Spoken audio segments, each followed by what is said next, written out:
Good evening students. पिछली कक्षा में हम लोग वाह रे अपशकुन कहानी पढ़ रहे थे, जिसमें एक पंडित है, तो उसकी पत्नी है, तांगे वाला है। तांगे वाले के पास में उसका सामान लदा हुआ है और जैसे ही वो तांगे पे चढ़ने जाता है उसके साथ बहुत सारी अपशकुनें हो जाती है, बहुत सारी तकलीफें हो जाती है। कभी कोई छींक देता है, कभी बिल्ली रास्ता काट देती है ना। चलिए आगे की कहानी अब हम लोग पढ़ते हैं। तो क्या हुआ, जैसे ही वो बाहर निकले कि फिर किसी ने छींक दिया। अब इस बार उन्होंने क्या क्या बोला कि 100 बार अगर सांस लेंगे छोड़ेंगे तो छींक का प्रभाव खत्म हो जाएगा। इधर द्वार पर एक दो दिल लगी बाज खड़े थे, मजाकिया लोग भी खड़े थे। उन्होंने एक कौतुक और रचा, फिर उन्होंने एक मजाक कर दिया। मोहल्ले के एक काने से कहा, पंडित जी आ गए, अभी तुम ही पूछ रहे थे। काना समझ रहे हो ना, जिसका एक आंख छोटा बड़ा होता है या एक आंख से उसे दिखता नहीं हो, सिर्फ एक आंख उसका काम करता हो, काना कहते हैं। मान्यता है कि अगर कोई घर से बाहर निकल रहा है और कोई काना व्यक्ति सामने में खड़ा हो जाए तो उसका दिन बहुत बुरा जाएगा।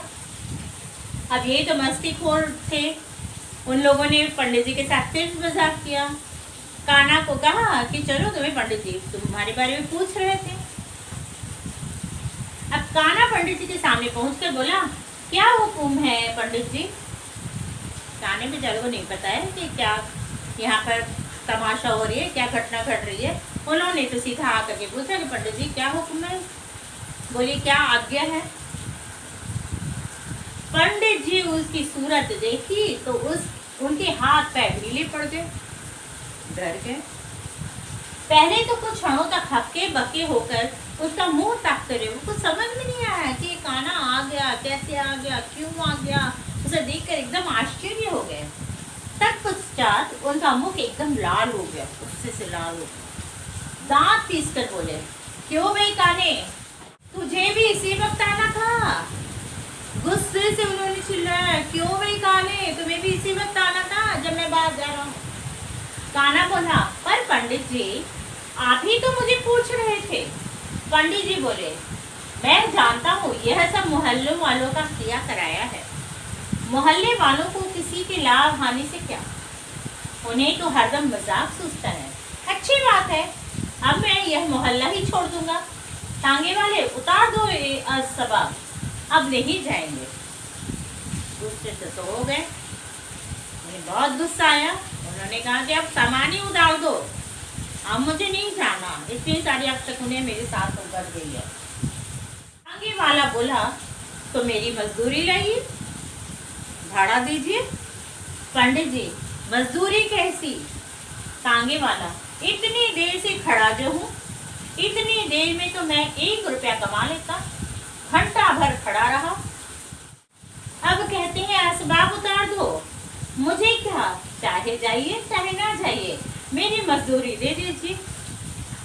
तांगे वाला भी बेचारा क्या करेगा, 1 घंटा इस पंडित जी के चक्कर में वो खड़ा रहा। इतनी देर अगर वो फ्री होता तो कई बार उनका आना जाना हो जाता, कई बार सवारी ले जाता तो उससे इनकम हो जाता, लेकिन वह क्या करेगा, वो तो वहीं पे खड़ा रह गया। तो 1 घंटे का वह मजदूरी मांग रहा है। कुछ देर तक पंडित जी और तांगे वाले में बहस होती रही। अंत में 2-4 आदमी बीच में पड़े और 4 आने में फैसला कर दिया। जब दोनों में बहस बहुत ज्यादा हो गई तो अगल बगल वाले आए और 3-4 आदमी लोग मिल करके भाड़ा किराया तय कर लिया कि चलो भाई उसे 4 आना पैसे दे दो। 4 आना यानी 25 पैसा। पुराने जमाने में 1 आना 2 आना चलता था, आजकल 1-2 आना का कोई भी रिवाज नहीं है, उसकी कोई कीमत ही नहीं है। तांगे वाला असबाब उतारकर और 4 आने लेकर चल दिया। पंडित जी ने उस दिन क्रोध के भारे भोजन नहीं किया। दूसरे दिन मुझसे उनकी भेंट हुई। मैंने पूछा, कल क्या मामला हुआ। मैंने यानी यहाँ पर लेखक। पंडित जी बोले, जो कुछ हुआ अच्छा हुआ, मैं यह मोहल्ला ही छोड़ रहा हूँ। मैंने कहा, आप इतने दुर्बल विश्वासी हैं, यह मुझे नहीं मालूम था। लेखक ने कहा कि आप इतने ज्यादा दुर्बल विश्वासी हैं, इतने ज्यादा अंधविश्वासी हैं, ये बात मुझे पता नहीं थी कि आप किसी के कहने पर, किसी के मजाक पर आप मोहल्ला ही छोड़ करके जा रहे हैं। पंडित जी बोले, क्यों? शास्त्र के अनुसार कार्य करने वाला क्या दुर्बल विश्वासी होते हैं? आप तो हैं नास्तिक, कुछ मानते मानते नहीं। हम सनातन धर्मी और कर्मकांडी ब्राह्मण ठहरे, हमें तो मानना पड़ता है। पंडित जी लेखक से कहते, आप तो नास्तिक है, आप भगवान को नहीं मानते, शास्त्रों में क्या लिखा है उसे आप नहीं मानते, लेकिन मैं तो ब्राह्मण हूँ, मुझे तो ये सब मानना ही पड़ता है।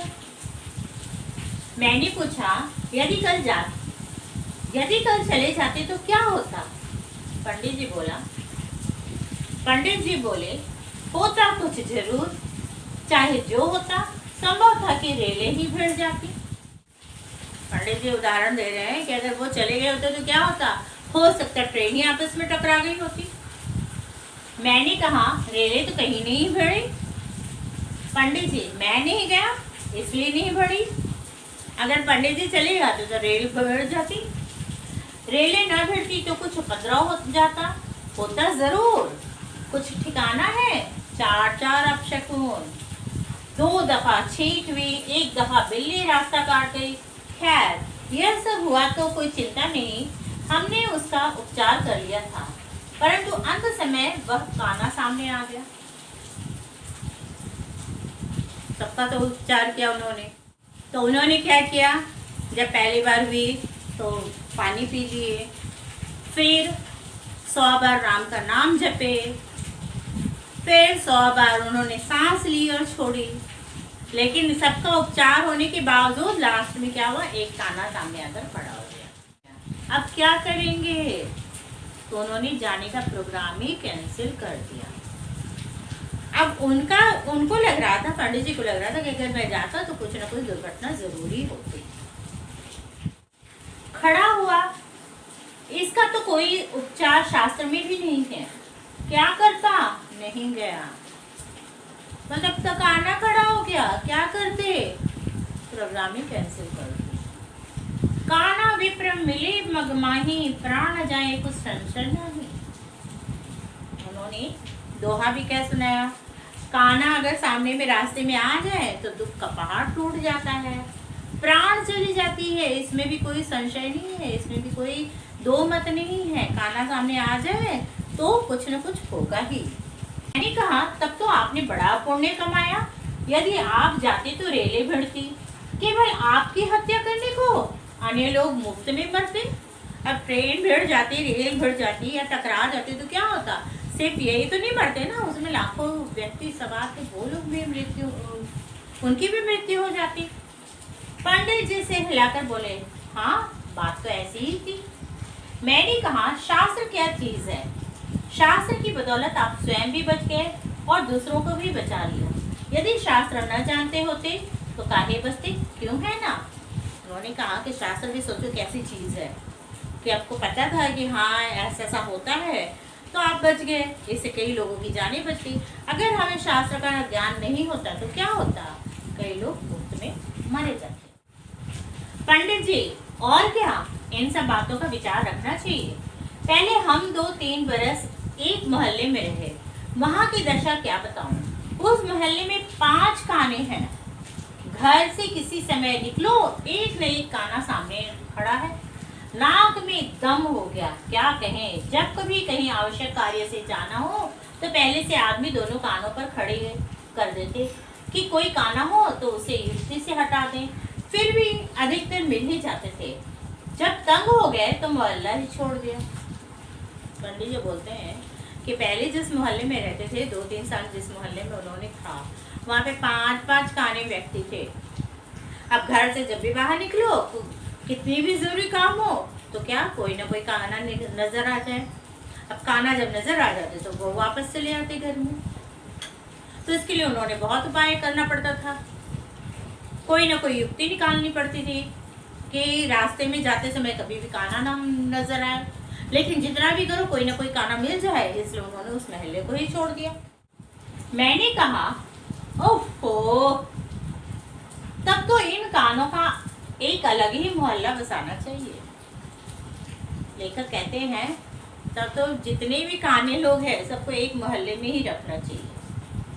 मैंने पंडित जी से वाद विवाद करना उचित नहीं समझा। वाद विवाद यानी डिस्कशन, बहस। आज भी हमारे समाज में ऐसे ऐसे लोग हैं जो घर से बाहर जाते समय मुहूर्त तक देखते हैं।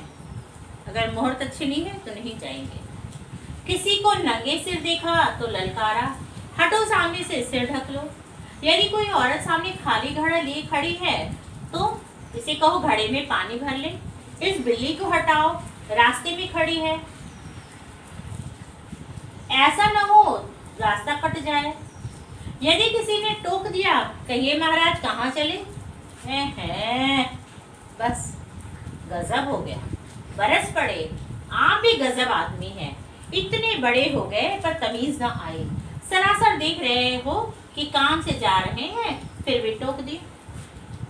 समाज की बहुत सारी बुराइयां हैं, बहुत सारे अंधविश्वास है जिसके बारे में लेखक ने यहाँ पर उदाहरणों को दिया है। जैसे कोई नंगा सिर यानी सिर पे कोई कपड़ा ना हो तो और जा रहा हो तो उससे कह दिया जाता तुम सिर ढको। कोई औरत के हाथ में अगर खाली घड़ा हो, पानी ना हो तो कहते हैं कि खाली घड़ा देखने से हमारी यात्रा अशुभ हो जाएगी। तो उनसे कहा जाता है कि आप पहले पानी भर कर लाओ फिर हम आगे बाहर निकलेंगे। अगर कोई बिल्ली रास्ता काट दे तो पूरा सत्यानाश हो जाए। तो इस तरह हमारे देश में बहुत सारी कुरीतियां हैं, बहुत सारी अंधविश्वास है। नास्तिक की भी परिभाषा इतनी बढ़िया है, जो छींक और टोकने में कोई हानि न समझे वह नास्तिक। यहाँ पर नास्तिक के बारे में क्या बताया गया? यहाँ पर लेखक को नास्तिक कहा गया। क्यों? क्योंकि वो छींक को मानते नहीं, बिल्ली रास्ता काटते फिर भी चल देते हैं, और इन सारी चीजों को, अंधविश्वास को न मानना यहाँ नास्तिक कहा गया। ऐसी ऐसी मूर्खताएं हम लोगों में भरी पड़ी है जिनका वर्णन करते हुए लज्जा आती है। इन सारी चीजों को बखान करते समय हमें शर्म आती है। ईश्वर हम लोगों को इतनी बुद्धि दे कि हम इन मूर्खताओं से अपनी रक्षा कर सकें। अगर हम सही कार्य के लिए जा रहे हैं तो वो कार्य हमें अवश्य करना चाहिए। आइए बुंद बुंद ज्ञान देखते हैं। भगवान मूर्तियों में नहीं है। आपकी अनुभूति आपका ईश्वर है। आत्मा आपका मंदिर है। चाणक्य तो जानते हो, चाणक्य का नाम सुने हो। चाणक्य कहते हैं कि भगवान मूर्तियों में नहीं बसते। हम लोग जाते हैं मंदिरों में जाकर के मूर्तियों की पूजा करके, भगवान मूर्तियों में नहीं बसते हैं, हमारी आत्मा में बसते हैं। अगर हम कोई कार्य सच्चे मन से करते हैं तो उन सच्चे कर्मों में भगवान बसते हैं। पाठ संदेश: हमें अंधविश्वासों पर भरोसा नहीं करना चाहिए बल्कि इनका विरोध करना चाहिए। हमारे समाज में बहुत सारे अंधविश्वास हैं, हमें उनका सामना डटकर करना चाहिए, उसका विरोध करना चाहिए, ताकि बहुत सारे अंधविश्वास हैं वो इस समाज से खत्म हो जाए। आपको ये कहानी समझ में आ गई होगी। Thank you.